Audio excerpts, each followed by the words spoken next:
ഒരു fancy dress പോലെ കഴിപ്പിച്ച് ചില ഓൺലൈൻ മീഡിയകൾ അവരുടെ റേറ്റ് കൂട്ടാൻ വേണ്ടിയിട്ട് അത് നിയമത്തെ തെറ്റിദ്ധരിപ്പിക്കാൻ അങ്ങനെ ചെയ്യുന്നത് ശരിയല്ല. നമസ്കാരം, എൻ്റെ പേര് അഡ്വക്കേറ്റ് റിനേഷ് എടത്താടൻ. ഞാൻ ആലുവയിൽ പ്രാക്ടീസ് ചെയ്യുന്ന ഒരു അഭിഭാഷകനാണ്.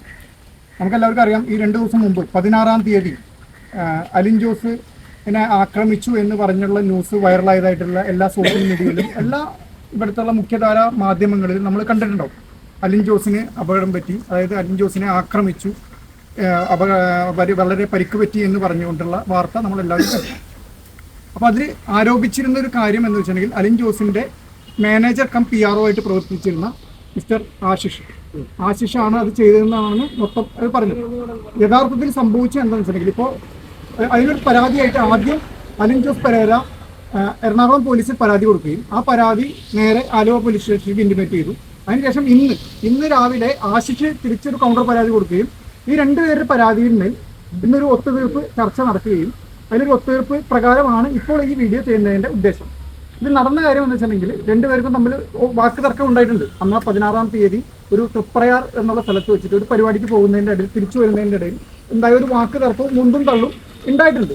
പക്ഷേ പരിക്ക് പറ്റുന്ന രീതിയിലുള്ള ഒരു വീഡിയോ ആണ് ഇതിന് ശേഷം പുറത്തു വന്നത്. അതായത് അലിൻ ജോസിനെ കൊണ്ട് ഒരു ഫാൻസി ഡ്രസ്സ് പോലെ കഴിപ്പിച്ച് ചില ഓൺലൈൻ മീഡിയകൾ അവരുടെ റേറ്റ് കൂട്ടാൻ വേണ്ടിയിട്ട് അത് നിയമത്തെ തെറ്റിദ്ധരിപ്പിക്കാൻ അങ്ങനെ ചെയ്യുന്നത് ശരിയല്ല. അതായത് അലിൻ ജോസിന്റെ ഭാഗത്ത് തെറ്റുണ്ടെങ്കിൽ നമ്മൾ പറയും. കാരണം നിയമത്തെ തെറ്റിദ്ധരിപ്പിക്കാൻ ഈ രാജ്യത്ത് ആർക്കും അവകാശമില്ല. അതായത് ഫാൻസി ഡ്രസ്സ് മുഖേന അവനെ പ്ലാന്റേഷൻ ഒട്ടിക്കുകയും പ്ലാസ്റ്റർ ഒട്ടിക്കുകയും അതിനുശേഷം എല്ലാ സോഷ്യൽ മീഡിയ ഏത് സോഷ്യൽ മീഡിയ ചാനലൊന്നും എനിക്കറിയില്ല, അപ്പോൾ അലിൻ ജോസ് പറയും അത് ചെയ്യുകയും അങ്ങനെ ഫേക്ക് ആയിട്ടുള്ള പരാതി കരുതുന്നു എന്ന് പറഞ്ഞിട്ടുള്ള ഈ അലിഗേഷനാണ് ആശിഷ് ഉദ്ദേശിച്ചത്. അപ്പോൾ അത് ചെയ്യാൻ സാധിക്കില്ല, അത് തെറ്റാണ് എന്ന് പറയുകയും അതിന് മറുപടിയായിട്ട് ഒരു വീഡിയോ ചെയ്യണമെന്നും അങ്ങനെ ഒരു സംഭവം ഉണ്ടായിട്ടില്ല. തല്ലിയിട്ടുണ്ട്, തല്ലി എന്ന് പറഞ്ഞാൽ ഒന്നും നല്ല ഉണ്ടായിട്ടുണ്ട്, പക്ഷെ പരിക്ക് പറ്റുന്ന രീതിയിലുള്ള ഒന്നും ഉണ്ടായിട്ടില്ല. അതൊക്കെ വെച്ചുകെട്ടലായിരുന്നു എന്നാണ് ഇപ്പൊ നമുക്ക് ഈ ചർച്ചയിൽ മനസ്സിലായത്. പോലീസ് എന്താ പറഞ്ഞത്? 2 പേര് പരാതിയിൽ പോലീസ് കേട്ടു, ഞാനും ഉണ്ടായിരുന്നു. 2 പേര് പോലീസ് വളരെ കൃത്യമായിട്ട് കേട്ടു. അലിൻ ജോസിന്റെ പരാതി കേട്ടു, അലിൻ ജോസിന്റെ ഇന്റിമേഷൻ വിളിച്ചു കേട്ടു. അതുപോലെ തന്നെ ആശിഷ് കൊടുത്ത പരാതി വളരെ വാല്യൂബിൾ ആയിട്ടുള്ള പരാതിയാണ്. 2 പേരുടെയും പരാതി കേട്ടിരുന്നു. 2 പേരും ഒത്തൊരുമിച്ച് പോകണമെന്ന്. കാരണം പരിക്കൊന്നും അങ്ങനെ ഇല്ല. പരിക്ക് ആ വീഡിയോ കണ്ടതല്ല ശരി.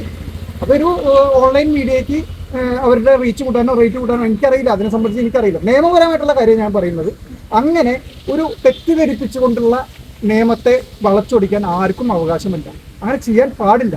അതായത് ഒരു പരിക്ക് പറ്റാത്ത ആളെ പരിക്ക് പറ്റിയെന്ന് പറഞ്ഞുകൊണ്ട് തെറ്റായ എവിഡൻസ് ഉണ്ടാക്കൽ കുറ്റകരമാണ്. നിങ്ങൾ മനസ്സിലാക്കുക, മീഡിയക്കാരോട് ഞാൻ പറയുന്നത്, തെറ്റിദ്ധരിപ്പിച്ചുകൊണ്ട് എവിഡൻസ് ഉണ്ടാക്കി കള്ളക്കേസ് ചമക്കുന്നത് ഒരു കുറ്റകരമായ ഒഫൻസാണെന്ന് നിങ്ങൾ മനസ്സിലാക്കുക. അപ്പോൾ അതുകൊണ്ട് അവരെ പറഞ്ഞ് മനസ്സിലാക്കി ഒത്തുതീർപ്പായിട്ട് ഒരു വീഡിയോ ചെയ്യാമെന്ന് തീരുമാനിച്ചു. അതിൻ്റെ പേരിലാണ് ഇന്ന് വീഡിയോ ചെയ്ത് ബാക്കിയുള്ള കാര്യങ്ങൾ അലിനും ആഷിക്കും പറയും.